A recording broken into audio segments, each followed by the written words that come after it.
রাত নামলেই অন্ধকারে ডুবে যায় ইরানের শহরগুলো। ইন্টারনেট বন্ধ, ফোন বিচ্ছিন্ন, শোনা যায় শুধু গুলির শব্দ আর মানুষের চিৎকার।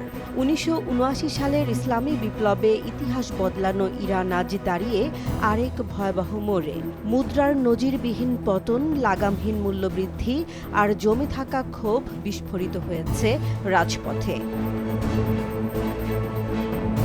২ সপ্তাহের বেশি সময় ধরে চলা বিক্ষোভে নিরাপত্তা বাহিনী সহ প্রায় ২,০০০ মানুষের মৃত্যুর কথা স্বীকার করেছে সরকার। আন্তর্জাতিক গণমাধ্যম বলছে প্রকৃত সংখ্যা আরও বেশি হতে পারে। এখন প্রশ্ন হলো, এই কঠোর দমনপীড়ন কি আয়াতুল্লাহ আলী খামেনিকে নিয়ে যাচ্ছে এক পরিচিত বিপজ্জনক পথে?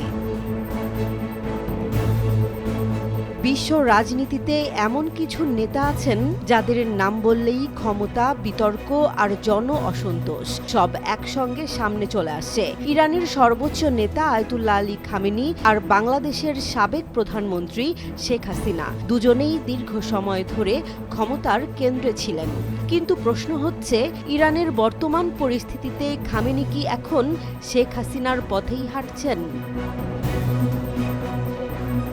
প্রথমেই বুঝে নিতে হবে, এই দুই নেতার ক্ষমতার ভিত্তি এক নয়। খামেনি ইরানের সর্বোচ্চ নেতা, যার ক্ষমতা আসে ধর্মীয় শাসন ব্যবস্থা থেকে। নির্বাচিত সরকার থাকলেও সেনাবাহিনী, বিচার বিভাগ, রাষ্ট্রীয় গণমাধ্যম সবকিছুর ওপর শেষ কথা বলেন খামেনি। অন্যদিকে শেখ হাসিনা ছিলেন নির্বাচিত প্রধানমন্ত্রী। ভোটের মাধ্যমে ক্ষমতায় আসা, সংবিধান অনুযায়ী রাষ্ট্র পরিচালনা, এটাই ছিল তার ক্ষমতার মূল ভিত্তি। কিন্তু ক্ষমতার সঙ্গে সঙ্গে দুদেশেই জমেছে ক্ষোভ। ইরানে অর্থনৈতিক সংকট, নারী অধিকার, রাষ্ট্রীয় নিয়ন্ত্রণ, এসবের বিরুদ্ধে রাস্তায় নেমেছে মানুষ। বিক্ষোভ দমনে সেখানে দেখা গেছে কঠোর নিরাপত্তা ব্যবস্থা, ইন্টারনেট বন্ধ, গ্রেফতার আর দমন-পীড়ন। বাংলাদেশেও শেখ হাসিনার শাসনের শেষ দিকে নির্বাচন, মানবাধিকার ও বিরোধী দমনের অভিযোগে জন অসন্তোষ বাড়তে থাকে। শেষ পর্যন্ত পরিস্থিতি গড়ায় একটি বড় রাজনৈতিক পরিবর্তনের দিকে।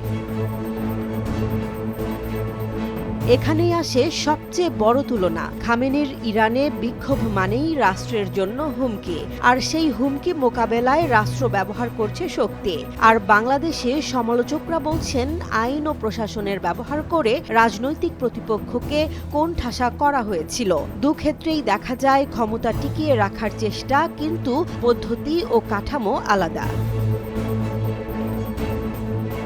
আন্তর্জাতিক অঙ্গনেও দু নেতা ছিলেন চাপের মুখে। খামেনি পশ্চিমা বিশ্বের সঙ্গে সরাসরি সংঘাতে, নিষেধাজ্ঞা, পারমাণবিক ইস্যু আর মধ্যপ্রাচ্যের উত্তেজনা। আর শেখ হাসিনার ক্ষেত্রে চাপ এসেছে মূলত গণতন্ত্র ও মানবাধিকার প্রশ্নে, অর্থাৎ একজন ভূ রাজনীতির সংঘাতে, আরেকজন অভ্যন্তরীণ রাজনীতির চাপে। তাহলে প্রশ্নে ফিরে আসি, খামেনি কি শেখ হাসিনার পথেই হাঁটছেন? বিশ্লেষকরা বলছেন, পুরোপুরি নয়। দুজনের শাসন ব্যবস্থা আলাদা, ক্ষমতার উৎস আলাদা, রাষ্ট্রের কাঠামোও আলাদা। তবে মিল আছে এক জায়গায়, দীর্ঘদিন ক্ষমতায় থাকলে জনবিচ্ছিন্নতা বাড়ে, আর সেই চাপ সামলাতে গিয়ে নেতারা কঠোর হয়ে ওঠেন। ইতিহাস বলে, ক্ষমতা চিরস্থায়ী নয়, আর জনগণের কণ্ঠ উপেক্ষা করলে শেষ পর্যন্ত প্রশ্নের মুখে পড়তেই হয়। জেসমিন জাহান, নিউজ ডেস্ক, জনবাণী।